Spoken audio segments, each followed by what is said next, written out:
Olá, que Deus abençoe você abundantemente. Como é que você está? Tudo bem? Nós estamos lendo a Bíblia em ordem cronológica, agora estamos em Atos capítulo 19 e vamos dar continuidade a partir do versículo 23. Quando nós terminamos, e diz lá que naquele mesmo tempo houve um não pequeno alvoroço acerca do caminho. Caminho era o nome da igreja naquele tempo, né? A igreja que, instituída pela fé, pelo Espírito Santo, pelos apóstolos, e que seguiu em frente e que vem até os dias de hoje. Igreja essa que ninguém pode impedir de continuar e de crescer e de cada dia mais ter novos membros, né? A igreja do Senhor Jesus, a igreja dos salvos. Bom, de qualquer forma, nós começamos com a nossa oração e você, se você pode, não custa nada para você, dá o seu gosto, partilhe o vídeo com mais pessoas, tá bom? Senhor Deus, nós queremos permanecer, estarmos firmados nessa fé até o fim, quando o Senhor virá nos buscar. Queremos permanecer na tua igreja, a igreja espiritual do Senhor Jesus. É nela que lutamos para estar todos os dias. Obrigado por essa chance, oportunidade de estar aqui e meditar na tua palavra.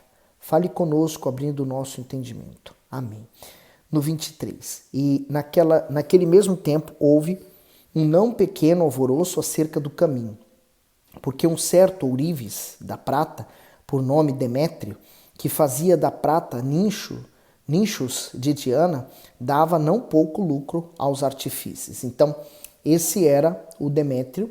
Esse homem, então, criava a deusa Diana, né? Ele fabricava deusas em miniatura para poder vender. Então, claro que se os efésios estavam se convertendo a Deus, eles estavam abandonando a idolatria, logo o prejuízo, e eles não queriam isso, né?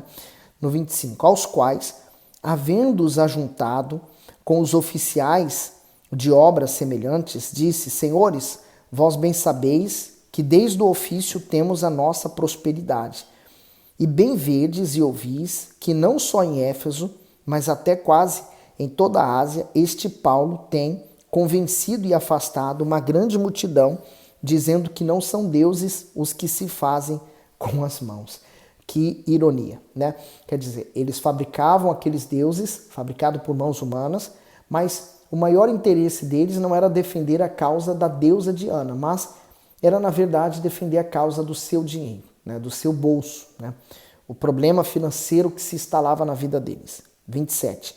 E não somente há o perigo de que a nossa profissão caia em descrédito, mas também de que o próprio templo da grande deusa Diana seja estimado em nada, vindo a ser destruída a majestade daquela que toda a Ásia e o mundo veneram. E, de fato, foi destruído. Hoje já não existe mais nada a respeito dessa deusa Diana naquela área, né? É pela área da Turquia.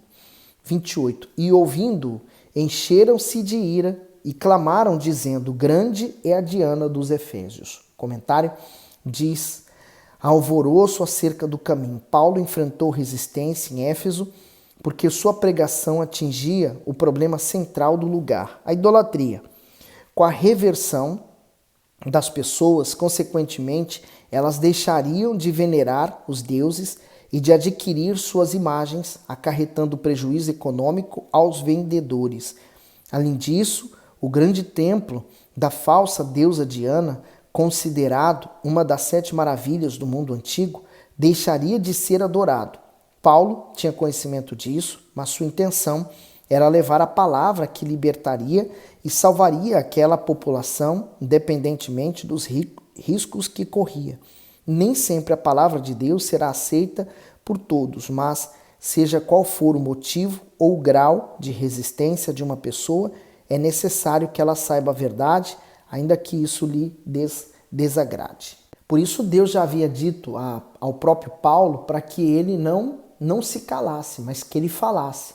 E eu sei que nem todos vão se agradar, né? Nem todos estão dispostos a ouvir a verdade. Continuam vivendo na mentira. Eles não querem sair dela, mas vão pagar um preço. 29. E encheu-se de confusão toda a cidade, e unânimes correram ao teatro, arrebatando a Gaio e Aristarco, macedônio, companheiros de Paulo, na viagem. Então aqui começa uma grande confusão e tudo por causa de dinheiro, né? Ninguém está defendendo a causa da Diana, né? Se ela realmente é deusa, ela deveria se defender. 30. E querendo Paulo apresentar-se ao povo, não lhe permitiram os discípulos. E também alguns dos principais da Ásia, que eram seus amigos, lhe rogaram que não se apresentasse no teatro. Uns, pois, clamavam de uma maneira, outros de outra, porque o ajuntamento era confuso, e os mais deles não sabiam por que causa se tinha juntado. Então tiraram Alexandre dentre a multidão, impelindo os judeus para adiante, e Alexandre, acenando com a mão, queria dar razão disto ao povo. Mas quando conheceram que era judeu, todos unanimemente levantaram a voz, clamando por espaço de quase 2 horas: grande é a Diana dos Efésios. Dá para imaginar, né?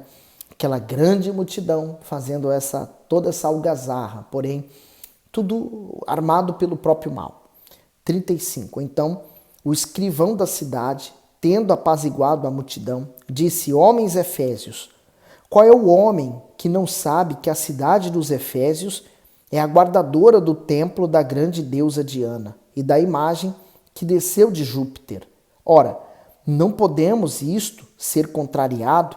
Convém que vos aplaqueis e nada façais temerariamente. Então, quer dizer, parece uma semelhança de uma deusa que tem aqui em Portugal também, né? Que apareceu para 3 pastorinhos. Mas enfim, né? As histórias vão só se perpetuando. E olha que há pessoas que elas são capazes de fazer qualquer coisa pela fé que elas têm na religião delas, né? Então, o maior defeito, o maior erro das pessoas é colocar a religião acima do homem. O ser humano tem que vir em primeiro lugar. Deus em primeiro, o ser humano. E a religião que ele participa, né?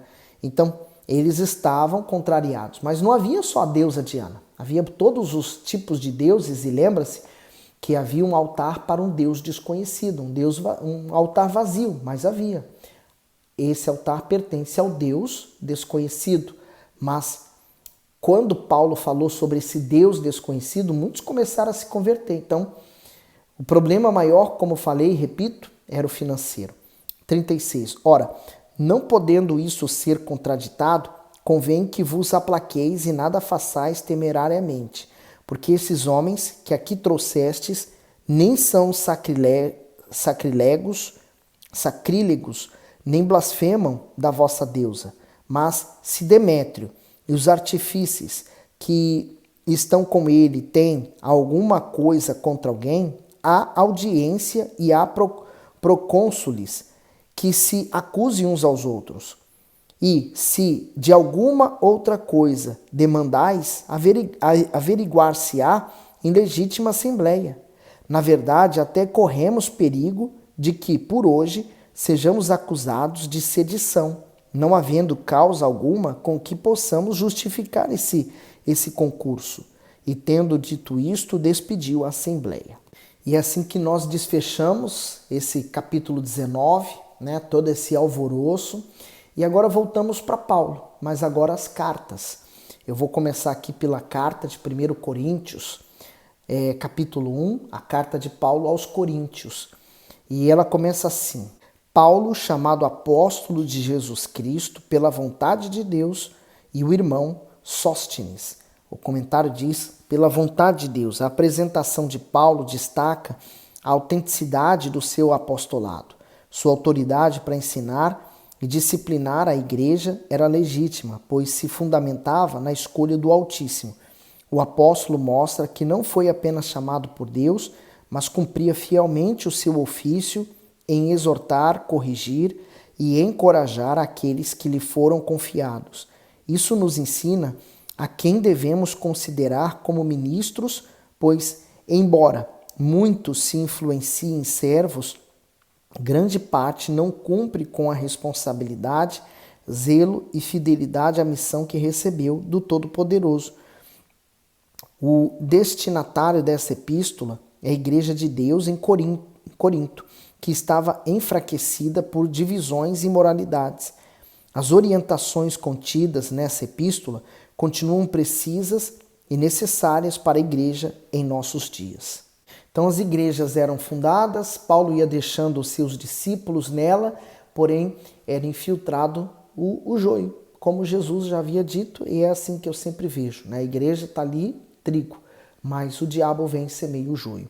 No 2, a igreja de Deus que está em Corinto, aos santificados em Cristo Jesus, chamados santos, com todos os que em todo lugar invocam o nome do nosso Senhor Jesus Cristo, Senhor deles e nosso. Comentário: santificados em Cristo. O termo grego agias, para a palavra santificar, neste contexto é definido como se separar para possessão e uso de Deus. Aqueles que forem escolhidos pelo Altíssimo foram chamados à santidade, ou seja, para se guardar de todo tipo de corrupção e inclinação pecaminosa. Somente quem se conserva na pureza e na obediência à palavra mantém sua identidade espiritual unida ao Senhor Jesus, por isso poderá ser usada por Ele em seus propósitos. Por isso hoje também Deus nos exige isso, a santificação, né? A separação. Enquanto o mundo oferece uma panóplia de coisas para nós, eu sei que aquilo eu posso também ter, mas aquilo eu não quero aquilo para a minha vida. Aliás, já tive, o que o mundo oferece eu já tive, mas nada do que o mundo me ofereceu chega aos pés, ou é superior ao que Deus já me ofereceu. O problema de quem chega na igreja hoje é ter esse medo, né? A pessoa ela se acostuma tanto com as migalhas do mundo que ela tem medo de perder essa migalha e pensar que vai ser infeliz.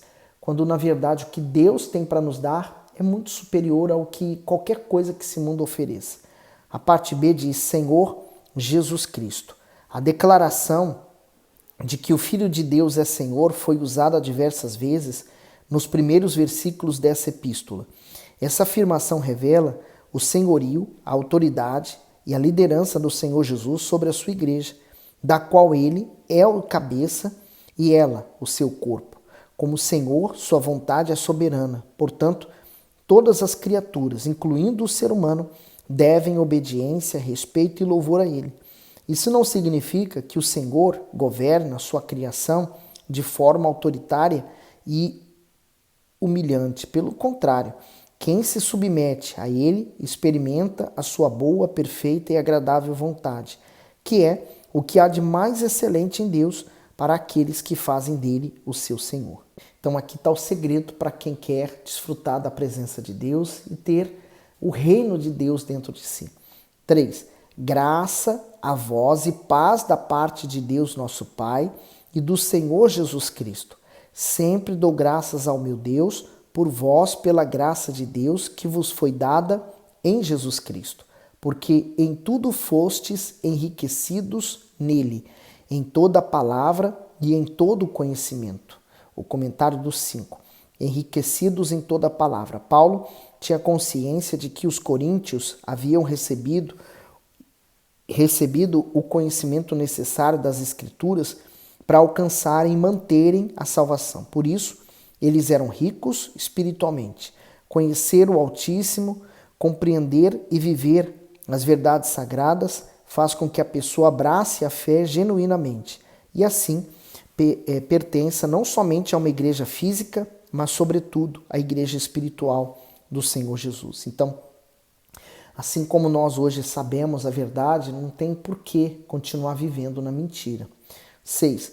Como o testemunho de Cristo foi mesmo confirmado entre vós, de maneira que nenhum dom vos falta, esperando a manifestação de nosso Senhor Jesus Cristo. Comentário: nenhum dom vos falta. O apóstolo exortou os cristãos para que nenhum deles fosse deficiente espiritualmente, e sim abundantes nos dons de Deus para o aprimoramento da fé.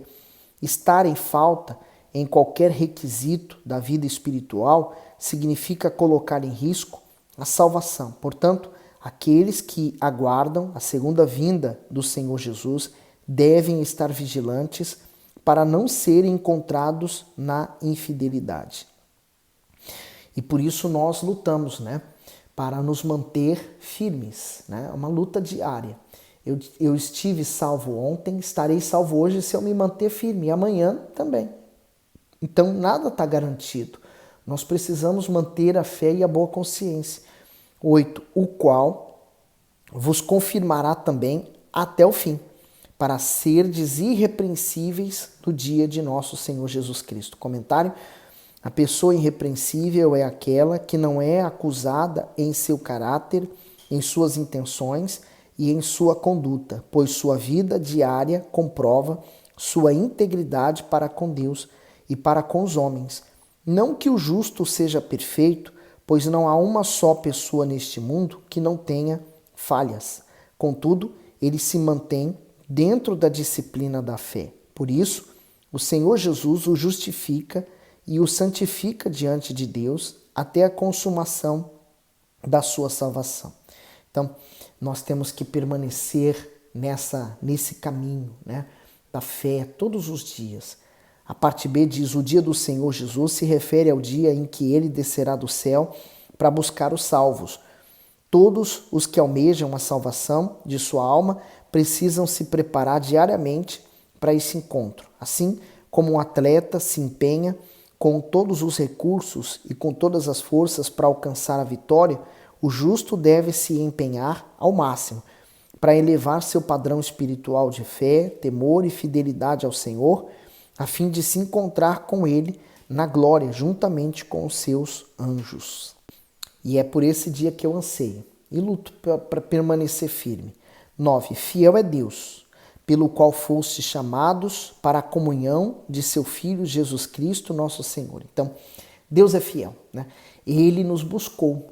Você lembra de onde Deus te buscou? Eu lembro de onde Deus me tirou, né? Daquele inferno que eu vivia. Eu jamais quero voltar a ser quem eu era. Eu luto para cada dia acontecer uma coisa comigo. Todos os dias.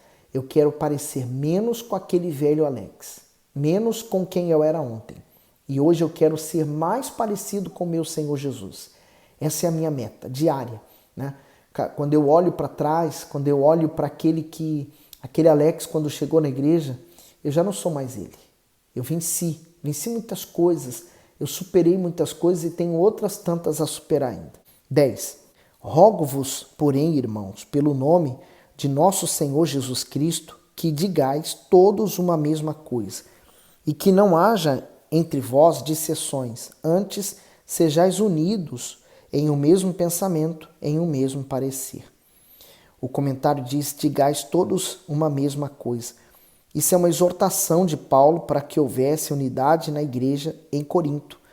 Em outras palavras, todos deveriam zelar diligentemente para que a palavra e a sua sã doutrina fossem preservadas. Paulo sabia que havia divergências espirituais nocivas entre os membros da comunidade, como questões partidárias e novas doutrinas ensinadas pelos novos mestres cristãos. Uma das perigosas discordâncias se referia a que líder o povo deveria seguir. Aprendemos com a sua instrução que quem é de Deus se empenha para que todos tenham a mente voltada para as Escrituras, a fim de impedir que tais divisões causem distúrbios dentro da obra do Altíssimo. Aquele que se permite guiar por ideias e pessoas sem submetê-las a criteriosa avaliação dentro da palavra é enganado e tem a vida espiritual prejudicada. Eu vejo isso tudo de uma forma, né?